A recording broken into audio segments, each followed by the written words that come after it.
இன்றைக்கி ஃபேமிலியோட ஒரு சூப்பரான ஸ்பாட்டுக்கு தான் ஒரு அவுட்டிங் போயிருந்தோம். சிதம்பரம் பக்கத்தில் இருக்கிற பிச்சாவரம் மேங்க்ரோவ் ஃபாரஸ்ட்டில் ஒரு சின்ன போட்டிங் போகலாம் ஃபேமிலியோட அப்படின்னு கிளம்பி போயிருந்தோம். அப்புறம் இந்த டே வந்து பார்த்திங்கன்னா எங்களோட லவ் ஆனிவர்சரி டே. அதாவது நாங்கள் முதல்ல மீட் பண்ண நாள் 2009 நவம்பர் 13 நாகப்பட்டினத்தில் மீட் பண்ணோம். அதுலேருந்து தான் எங்களோட லவ் ஜேர்னி ஸ்டார்ட் ஆனிச்சு. இப்போது 16 இயர்ஸ் நாங்கள் சக்ஸஸ்ஃபுல்லி கம்ப்ளீட் பண்ணியிருக்கோம். 9 years of love life, 7 years of marriage life. So ரொம்ப ஹாப்பியாக ஈச் அண்ட் எவ்ரி மூமெண்ட் லைஃப்பில் பிரபா கூட எனக்கு ரொம்ப ஹாப்பியாக இருக்குது. ஸோ இந்த டேயை ஃபேமிலியோட செலிப்ரேட் பண்ணலான்னு தான் இந்த அவுட்டிங். ஸோ இங்கே வந்து அலையாத்தி காடுகள் அப்படிங்கும்போது இது உலகத்திலேயே 2வது மிகப்பெரிய அலையாத்தி காடு. அதுவும் நம்ம தமிழ்நாட்டில் இருக்குது. இல்லை குட்டி குட்டியாக தீவு மாதிரி அங்கங்கே இந்த காடுகள் இருக்கும். அப்படி இதோட வரலாறுலாம் வந்து ரொம்ப அழகாக எக்ஸ்பிளைன் பண்ணிகிட்டே வந்தாங்க. அதுக்கப்புறம் இந்த ஸ்பாட்டில் வந்து நிறைய படங்கள் வந்து எடுத்திருக்காங்க. பழைய படம் இதயக்கனி, தமிழில் வந்த ரோஜா, தசாவதாரம், அதுக்கப்புறம் பேராண்மையில் அந்த நடந்து போகிற சீன் மாதிரி இருக்கும்ல, அந்த புதக்குழி மாதிரி இருக்கும், அந்த கேர்ள்ஸோட ரவி சார் நடந்து போவார்ல அந்த சீனு, அதுக்கப்புறம் துப்பறிவாளன் மூவியுடைய கிளைமேக்ஸ் சீன், இது எல்லாமே இங்கே தான் வந்து ஷூட்டிங் எடுத்திருக்காங்க.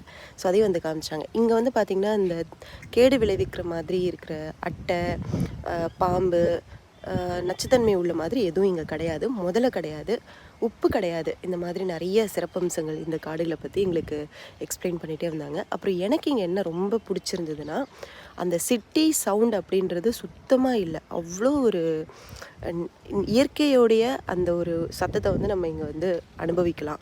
நல்ல சில்லான காற்று, அப்புறம் இந்த ஒரு மாதிரி அட்வென்ச்சராக இருந்தது. இந்த மாதிரி இடங்களுக்கெலாம் அம்மா அப்பா வர்றது இதுதான் முதல் டைமு. எனக்கு வந்து லிட்ரலி எப்படி இருந்ததுன்னா, நம்ம சின்ன வயசில் அனகொண்டா படம் பார்ப்போம்ல, எங்கேருந்து அந்த அனகொண்டா பாம்பு வரும் அப்படின்ற மாதிரி ஒரு லைட்டாக ஒரு பயம் இருந்துச்சு.